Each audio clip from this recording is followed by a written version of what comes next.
Okay, for the record, I apologize if I switch between calling the show Sound Euphonium and Hibike Euphonium. I alternate between the two a lot. Sound Euphonium may not have been my introduction to the anime medium, but it was my very first anime series, and it is one of my absolute favorites. A story about an ordinary and average girl named Kumiko who gets wrapped up in the daily rituals of a high school concert band, and how the people around her gradually shape her into a more proactive and courageous person. And it is spectacular. It being from Kyoto Animation, of course every single frame of it is gorgeous, and it's only fitting that a series about music has such great music. But what really makes the show as beloved as it is the character work. The obvious joke any fan has probably heard of is that if someone unfamiliar with Sound Euphonium were to look at a still containing every single character, main or in the background, no one would be able to tell who the actual protagonist is.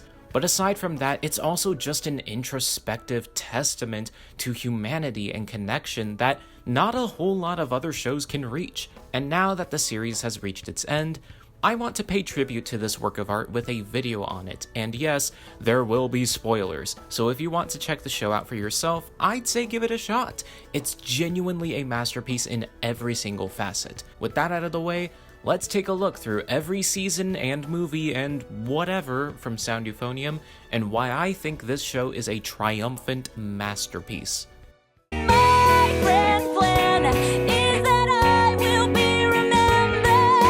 Season 1 used to easily be my favorite season and my second favorite Sound Euphonium entry, but after rewatching everything all in one go, it's kind of difficult to pinpoint a favorite season for me. Season 2 has Nozomi and Mizore, so obviously it's a contender, but it also is brimming with love and character. And while Season 3 has me exhausted from dumb fandom drama, it was an absolute blast tuning in every week, seeing how tightly written it all was, and how I grew to love characters I previously didn't care for. And the final 3 episodes are perfect. But even with all that, Season 1 is, I think, the best overall package, striking a balance between character, comedy, pacing, and story. We're introduced to Kumiko as someone who wants to leave behind her band past and just stroll through life undetected before she suddenly is whisked away by her new friends, Hazuki and Midori, and joins the band out of peer pressure. It's all a delightfully entertaining conundrum to watch unfold, especially when Kumiko comes to find out that her previous bandmate Reina is also here, Taki is taking the band to nationals, and that the band is absolute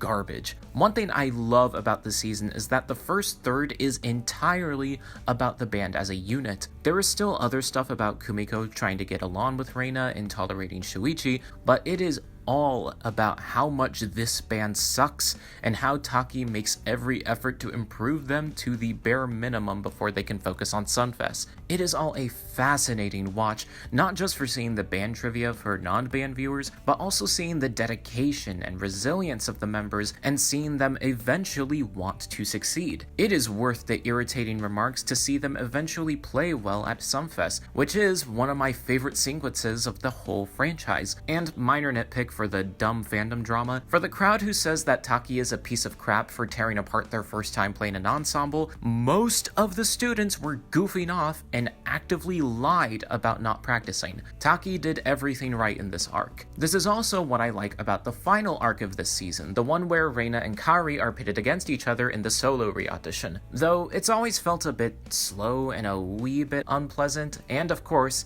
it's because of Yuko. To be frank, Yuko is one of my favorites of the cast because of her connection with the other Minami girls and her haughty attitude, working really well off of other characters who are just tired of her BS. But boy, did she have a rough start. She's easily less interesting when she's in Kari obsession mode. But if we're talking about the Minami girls of Season 1, Natsuki is easily in my top 3 Sound Euphonium characters. I love how initially we're introduced to her as just this lazy, uncooperative person who's dumb with everyone. In every frame she's in before she's properly introduced, she does give off that vibe. But when Kumiko finally reels her in, suddenly Natsuki starts opening up and at points gives off the vibe vibe of an older sister looking out for everyone. When Kumiko passed the audition and she didn't, it's such a wholesome moment to see that she wants to cheer her underclassmen on. Her unrelenting support and kindness is the backbone, inspiring a sense of unity in the band. You could handpick a bunch of moments in Sound Euphonium of bandmates supporting each other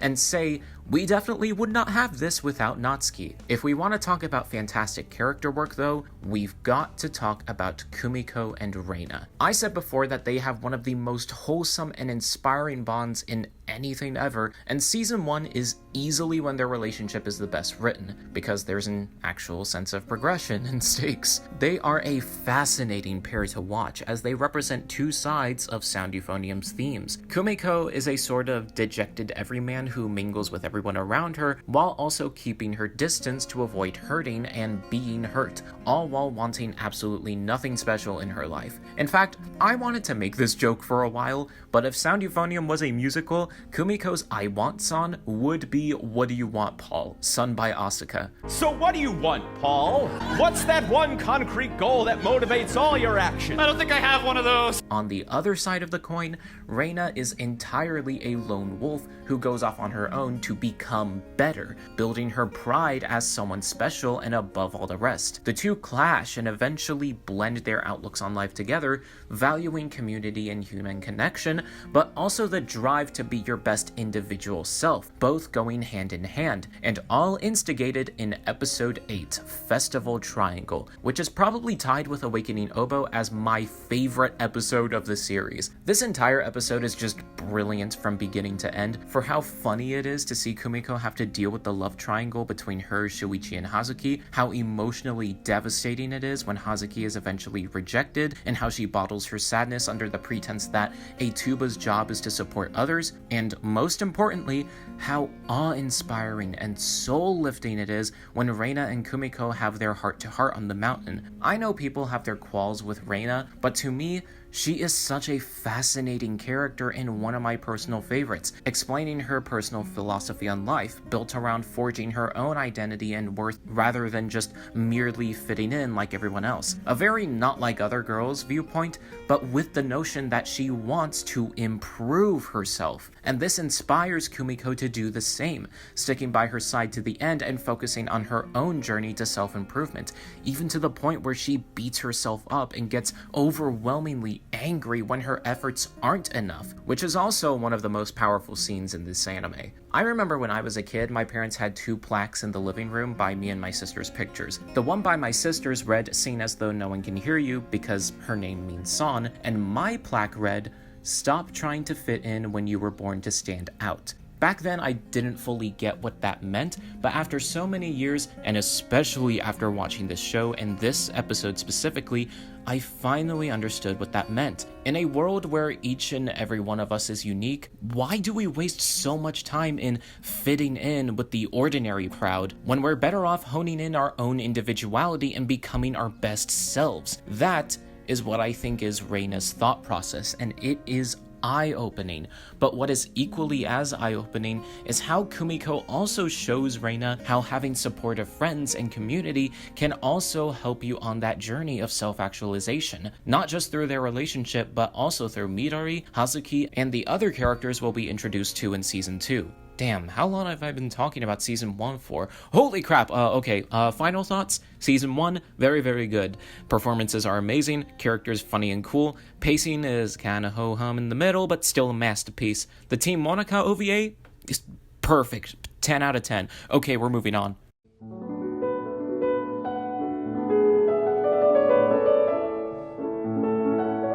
It's a coin toss between season 1 and season 2 as my favorite season, probably, but season 2 easily has my favorite arc in the entire series, if we're not counting Liz and the Bluebird as an entire arc on its own. I have always loved everything about Mizore and Nozomi's storyline. Literally every episode in this arc is perfect. Despite its length, including a 50-minute premiere, it is so tightly written and packed full of character and story, starting new character arcs, ending character arcs, continuing character arcs, alluding to Asuka's true nature, giving Yuko and Natsuki more depth in their entertaining relationship, allowing Reina to mingle and interact with her friends. There is so much happening here, and yet each individual element has the perfect amount of screen time so that you get the full experience of this part of the story. Mizore and Nozomi's pain and anguish and their eventual reconciliation is one of the most beautiful plot lines in any series. It's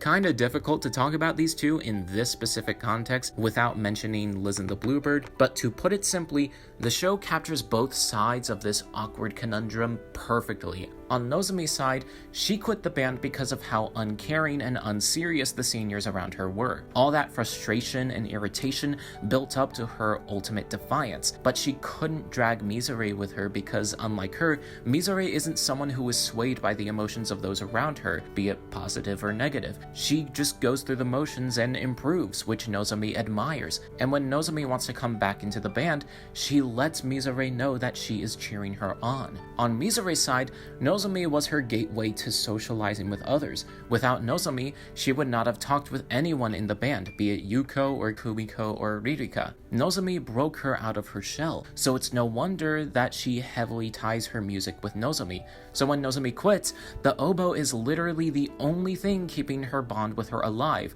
which is why she stays in the band. But still, Nozomi quit without telling her, so she is deeply scared that she did something wrong or that she was left out. All these fears and sorrows create an empty feeling that leaves her far more dejected and disconnected from the band than everyone else. When the two have the chance to reunite, all of those walls come crashing down. She admits that she was avoiding Nozomi because she was scared. She admits that she loved playing music with the band after all, and she declares that she will play for Nozomi. It's all such a beautiful testament to human relationships that makes me sob every time. However, there are very subtle hints of jealousy and obsession brewing that will be explored in Liz and the Bluebird, but we've got an arc and a half to go through first. Next, we have the arc with Asuka and her strained family situation, and I'm just gonna rip the band-aid off here.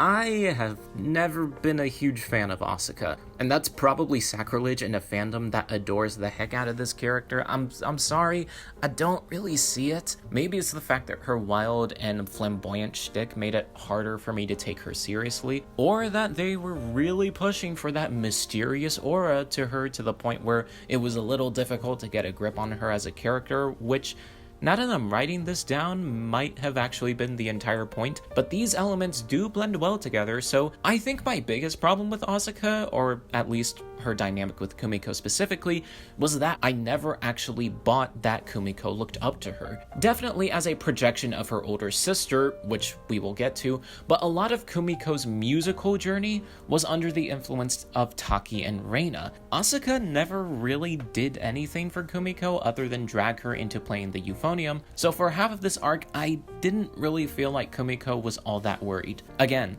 this might have been on purpose, but ultimately it's a minor grievance because it all came together at the end of this arc. The parallels between Asuka's situation and Mamiko's regret are nothing short of masterful. Kumiko's dynamic with her sister is one that is fascinating to watch unfold, the both of them being jealous and or resentful of each other. Kumiko resents her sister for constantly nagging at her for not taking school seriously and somewhat belittling her love for the band, and is baffled when Mamiko jumps out of college, later revealing that she was jealous of Kumiko for being able to follow her own path and not be pressured and nagged into quitting band. Their reconciliation is heartwarming, and it always moves me to tears when Mamiko goes to see Kumiko play. But in the middle of this, Kumiko sees parts of Mamiko's past self and what she had to go through in Asuka. And in that brief moment where someone she values so much is about to go through the same amount of pain, she can't help but speak up and beg through tears for Asuka to stay in band. It's made even more powerful after realizing this is the first time Kumiko has really inserted herself into conflict, as the previous arcs involved her being disconnected from the situation, aligning with her everyman nature. Seeing her break out of those walls has always been a tear-jerking moment for me, and it is one of many triumphant moments for Kumiko as a character. Speaking of Kumiko, we might as well briefly revisit Kumiko and Reina's dynamic, which unfortunately is not as fleshed out as season 1, but still has a lot of great moments. I love when they check out the school festival together, especially when all of the Yuri ships are in the same room, lol. Reina in this season is shown to be more expressive and more willing to reach out to others. She even apologizes to Yuko later for her behavior in season 1. But what I love about what this season did with her, or more accurately what I was super impressed by, was how episode 11 took her stupid crush on Taki and made me almost cry over her heartbreak. And okay, now might be a good time for this.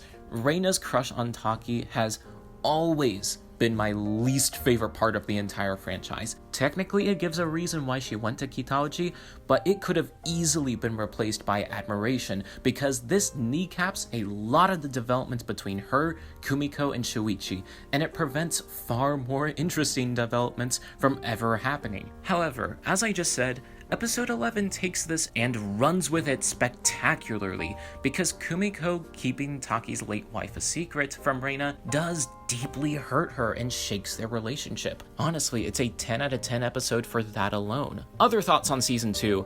Natsuki and Yuko. Everything about Natsuki and Yuko is lovely.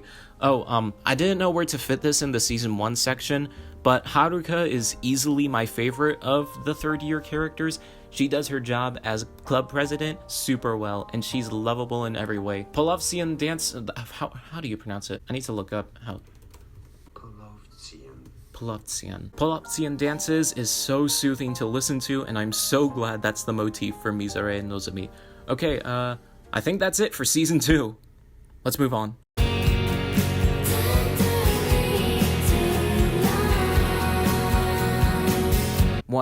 What do you want me to say? I'm still not done with my script for the analysis, despite it being 10 months since I started. And as of writing this video, it is timed for 90 minutes. My video might be split into multiple, and it might end up being longer than the actual freaking movie. Anyway, if you want a broader review of the movie, you can check out my short segment of it in my top 30 movies video. But in short, Liz and the Bluebird is my favorite movie of all time. It transcends every technical and emotional aspect of cinema in ways that break my heart and put it back together again every time I rewatch it. It blows me away with its ethereal cinematography, its swelling score, and its perfect slice of life story. However, for this video, I want to touch on how this movie evolves the dynamic between Mizore and Nozomi from the series, which I don't think I really talk about that much in the analysis. Despite their arc being the best in the main series easily, Mizore and Nozomi are introduced with an honestly pretty simple dynamic. Outgoing girl and shy girl, one of them being the reason the other was able to crawl out of her shell, and that other girl following her to a brighter day. They're latched onto each other in an adorable way, but as I said, there are hints of something unhealthy. Mizore was dejected from everything because Nozomi wasn't in the band, and Nozomi didn't fully think of Mizore's feelings until she was right in front of her freaking face. In any other series, these would be small grievances one would have to look past to fully appreciate their relationship, but in Liz and the Bluebird, Naoko Yamada takes these ugly sides and fully runs with it, exploring and deconstructing their story unlike any other character study I've seen. Mizore clings to Nozomi like a sailor clings to a rock at sea. I did not come up with that analogy. Latching onto her and treasuring every moment, wanting to never graduate, since that'll mean they'll have to part ways. But Mizore gradually opens up her world to other people and comes to re-examine her relationship with Nozomi, realizing that what they have isn't exactly healthy,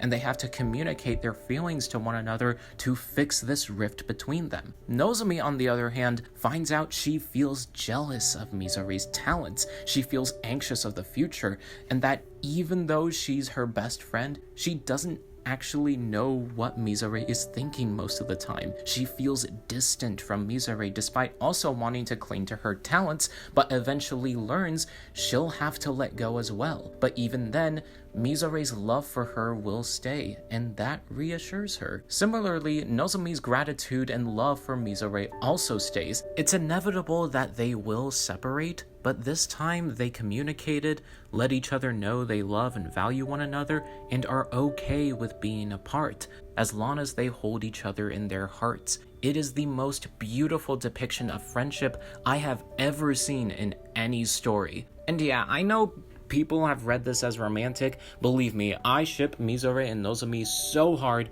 but I feel like in this context of this movie specifically, personally, it kind of diminishes the values and life lessons on display. I don't know, to me, reading this as a friendship dynamic is what got me through a lot of hard times in life, and it's helped me apply the film's messages on a universal level. That said, this is a pretty interpretation-dependent film, so your interpretation of these two in this specific time of their lives may vary. They definitely gay 10 years from now, though. Anyway, Listen the Bluebirds is freaking amazing. We'll elaborate further in the long-ass analysis. Moving on.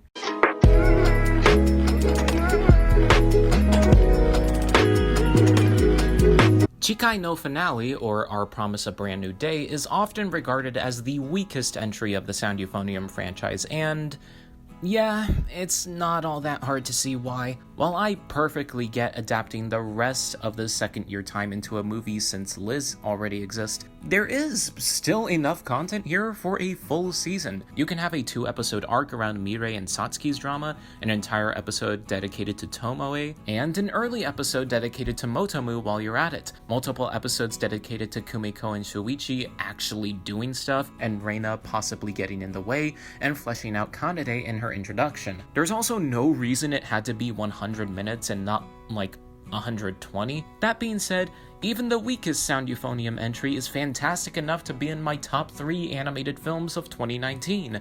Just ignore the fact that I put it in my 2020 list all those years back. I might want to remake that video again. Despite the pacing issues and the abrupt ending that is greatly sour if you're the biggest Listen the Bluebird fan in the world, aka me, none of you can love that movie as much as I do. Sound Euphonium's knack for character and heart still rings true here. The band drama is still engaging, with a lot of moments where characters grow strong enough to pull through their petty but still human struggles or pull others into the light. Mirei, while definitely not being one of my favorite characters, has a distinctive struggle of preferring to be on her own, but still wanting to connect with people, even growing jealous of her more social friends. Kanade gives off the impression of a good and polite person, but she gradually reveals that she is extremely cynical, pushing other people's buttons for the hell of it, but also because she is frustrated that she doesn't understand why people work so hard. She's someone who wants to take a step back to let her seniors shine, even if she is more skilled. Compared to her introduction in Season 1, Natsuki is an absolute powerhouse here, being the perfect senior that sternly and strictly pushes her juniors to do their best. But Natsuki isn't the one who finally reaches Kanade, it's Kumiko, who's now gotten used to inserting herself into every sign of conflict in the band. At least in the bass section. I'll talk about it a little more in Season 3, but it is so rewarding to binge the series in full and reach this movie where Kumiko is actively running into action and stepping up for a change, going as far as to put personal matters aside to focus on supporting the band with all her might. And just now of writing this, I realized something eye-opening about Season 3, but we'll get there when we get there. Is the Ensemble Contest OVA really the second best movie of 2023 behind Nimona? Yes it is. Okay, that's pushing it, and I am kinda silly for praising this so much. This is more of a collection of hard-hitting scenes and moments, but boy do those scenes and moments hit hard. In fact, let me ramble about a few of them. Season 3 definitely fleshes her out more, but I still love Tsubame's introduction here. I know she was technically introduced as a member of Team Monaca, and even then I loved everything about the Monaca members back then, but here we get more insight into her awkwardness mixed in with her earnest drive. When she, Hazuki, and Kumiko practice together, you feel a swell of all sorts of emotions in that moment. Tsubame's anxiety over her performance, as well as her mind being blown over Kumiko's advice, as well as Kumiko being engrossed in her performance until she finds the one thing that offsets the whole thing. thing. It is a testament that even if you don't know a lot about music, you still feel when something is wrong, just like Kumiko. Kumiko and Reina's dynamic is also delightful as always here. I love that even though Reina played Kumiko into joining her group, the both of them were still scared of being a part in the special. Whoa, foreshadowing! I also love how Kumiko as the band leader is very frantic and unsure of what exactly to do. A very fish out of water and comedic situation that alludes to the dread that will come in Season 3. However, Mizore and Nozomi are easily my favorite parts of this OVA, not because they're together, but because they are apart. Their development continues from Liz, as both of them, Mizore especially, look comfortable being apart, going in different directions in life. When I watched this for the first time and Mizore said, "Tell Nozomi thank you for me," I had to pause the OVA because I was bawling in an instant. But my favorite part of the OVA is a scene that is widely considered to be weird and unimportant, but I promise you, it is one of the best scenes in the entire franchise. Kumiko sits at her usual spot, exhausted, before being jump-scared by Mizore. Mizore has trouble opening the window before Kumiko helps out. Mizore then says, "You're good at opening windows," to which Kumiko responds with confusion, but Mizore keeps smiling and says the same sentence again with earnestness. So, why is this one of my favorite scenes in the franchise? To put it simply, we have two protagonists facing each other, the protagonist of Sound Euphonium and the protagonist of Liz and the Bluebird, who each have gone through or are going through their personal journeys, and this being the first time in years since seeing these two by themselves together, it is already deeply emotional.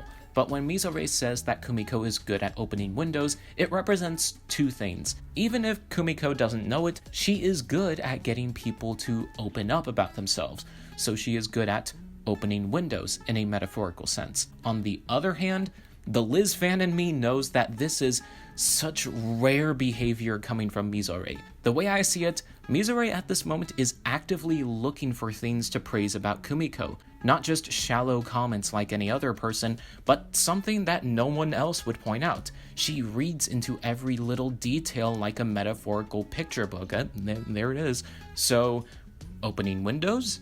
That seems like a good thing to say that'll catch her off guard. And while it is silly from Kumiko's perspective and comes out of nowhere a little, Mizore's conviction sells how sincere that compliment was. This small, insignificant moment shows just how far she's come from her reclusive and scared self. Where before she was closed off without Nozomi, now, without Nozomi, she's reaching out to other people with a smile on her face. It's a secretly beautiful and masterful scene that I wish more people talked about and gave their interpretations on.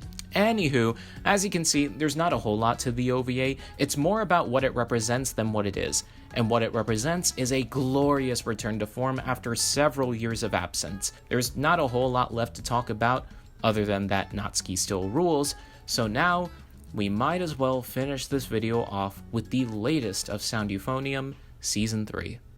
We're only at the beginning of this one-way dream.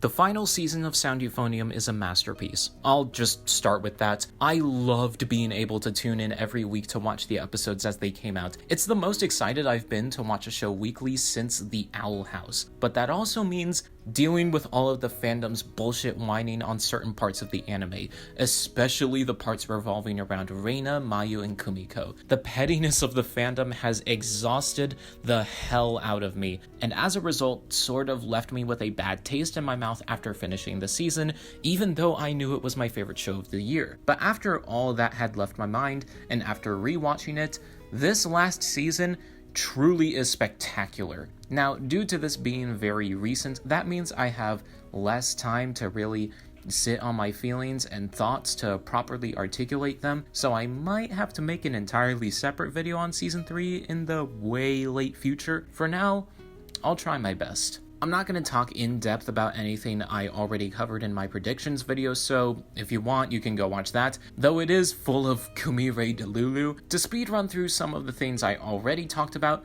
Kanade was fleshed out a lot more in this season. I initially didn't care much for her in Chikai no Finale, and even less in Ensemble Contest, but Season 3 is where she really shines through her passive aggressiveness, but also through her attachment to Kumiko. Everything I felt for her was exactly what I was supposed to feel watching Yuko and Kari in Season 1. The other new characters are great, but Suzume is a particular standout for how she at first comes off as a clumsy ditz, but reveals herself to actually be emotionally proactive. At first, I loved that Motomu finally got an episode all to himself, but looking back, I wonder if this plotline was really necessary to explore in this season. Obviously, it's fantastic, but remember how earlier I said that Chikai no Finale could have been around 20 minutes longer? They could have made room for Motomu to be a focus in that movie, because what ended up happening was that his story felt like it ate up time that could have been used to focus on Sunfest. Well, okay, let's say that episode had to remain intact. You know what didn't need to be there? That whole thing between Midori and Motomu in the middle of the season that didn't go anywhere. The whole point of it was for Kumiko to go, maybe there are things I'm better off not knowing. And watching that, I was just going, man, the time they dedicated to this non-plot point could have been used for literally anything else, namely fleshing out the dialogue between certain characters in episodes 8 and 9. They could have easily done that. I didn't feel this way at first because, going off of Kumiko's interactions with Suzume, Sally, and Motomu, I initially thought that this season was going to be a collection of episodic stories a la Violet Evergarden, showing Kumiko helping various members of the band, leading up to Mayu and Reina as the final arc. It kind of is like that, but not really, and I was slightly disappointed when that wasn't the case.